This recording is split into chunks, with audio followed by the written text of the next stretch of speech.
Darden Restaurants DRI stock. We're going to go over this today, currently at $217, $25 billion valuation. We'll take a look at Darden, which is more suitable for someone who likes a steady dividend. Their primary goal is to generate reliable income from steady investments, someone who doesn't like to take too much risk and wants to put their money somewhere safe. And why are we looking at Darden today? Well, because they have a long history of paying steady dividends. Here's the dividend history right here. So from 2005, they've been steadily growing their dividend. So currently there is a huge buyback happening. Also, they are returning a lot of money to shareholders recently. So on this latest graph, they increased the dividend to $1.50. That's $1.50 quarterly, an annual dividend of $6, 2.76%, $25 billion valuation, Darden Restaurants. This is all supported by strong free cash flow, which we'll go over. This is a type of stock more suited to the conservative investor, someone who doesn't like to take too much risk. They want to preserve their capital, earning moderate, predictable returns. This is a mature company. It's pretty much a holding company that owns a lot of different types of restaurants. Here's the list right here. Olive Garden, Capital Grille, Yard House. They own Yard House. Longhorn Steakhouse, Tex-Mex, the Capital Grille, Bahama Breeze. All the giant restaurant chains they own. It's a low volatility stock, consistent earnings, consistent dividend growth with defensive characteristics. Perfect for the retirement focused investor.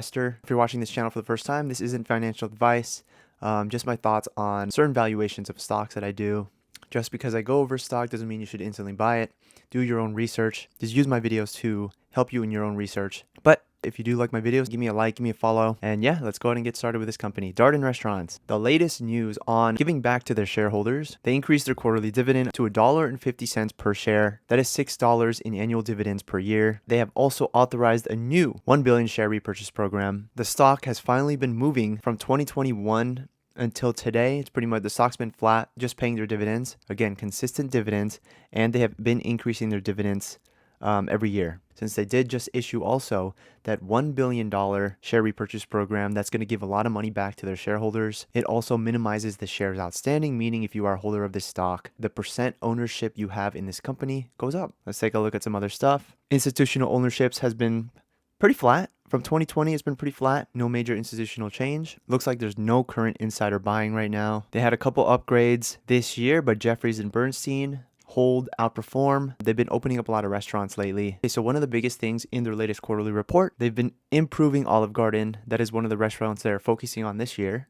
They've made deals with Uber. For the entire quarter of Olive Garden, continued to see order volume grow week over week while retaining higher than average sales per transaction. All right, let's take a look at some of these numbers. Recent quarterly data. Do we have consistent growth? Total revenue looks like it's been increasing 5 to 10% year over year. Latest one, they posted 3.2 billion. Earnings per share has been flat, but I feel like we'll likely see a pickup in the earnings per share coming this year into next year, because they will be aggressively using that 1 billion stock repurchase program to acquire some of the shares in the open markets. Profit margins are consistent at about 22%, 22%, and we have consistent free cash flow. 6 quarters of consistent free cash flow. Looks like net income has been pretty flat, 303 million for the last quarter versus 308. That's down about 1%. But besides that, the net income hasn't really been growing at all for the past year. A couple highlights for the fourth quarter. $3.3 billion in sales, 10% sales growth. Year over year, same restaurant sales are up 4.6%. And again, they returned $215 million to their shareholders. Again, they are focusing on Olive Garden this year, expanding to Canada. Canadian Olive Garden locations transition to franchise ownership. So they're going to be developing 30 additional restaurants over the next 10 years in Canada. They have new partnerships in India and Spain for 40 Olive Garden locations each. They are pushing Olive Garden.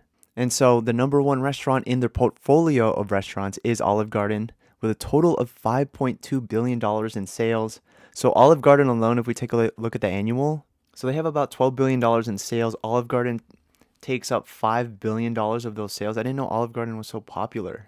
Coming in second place is Longhorn Steakhouse, and then Yard House at 800 million. 800 million? Would have thought Yard House would be making more money than Olive Garden, but I guess not. Oh, wow. So they have 935 Olive Garden restaurants that produce a total of 5.2 billion. But yeah, it looks like Olive Garden is their number one, is their prime child. And let's just take a look at the balance sheet real quick. So $240 million in cash with about $2 billion in long-term debt. I think they do need to increase that cash holding And so in the long run, guys, people aren't going to stop eating at restaurants. All these restaurants pretty much target the middle class. And so for the long run, Darden Restaurants is here to stay. They're not going anywhere soon. $217, $25 billion valuation. The stock is at an all-time high. Not financial advice, but again, if you are one of those investors that just wants to put your money aside and kind of forget about it, collect a quarterly dividend. This company is a company to look at. We'll do another dividend one that I've been eyeing that I really like. Anyways, definitely check this out, guys. If you like the vids, give me a thumbs up, share, like, comment, and don't forget to subscribe. Thanks for watching this little video. Check out this stock, and we'll see you in the next one.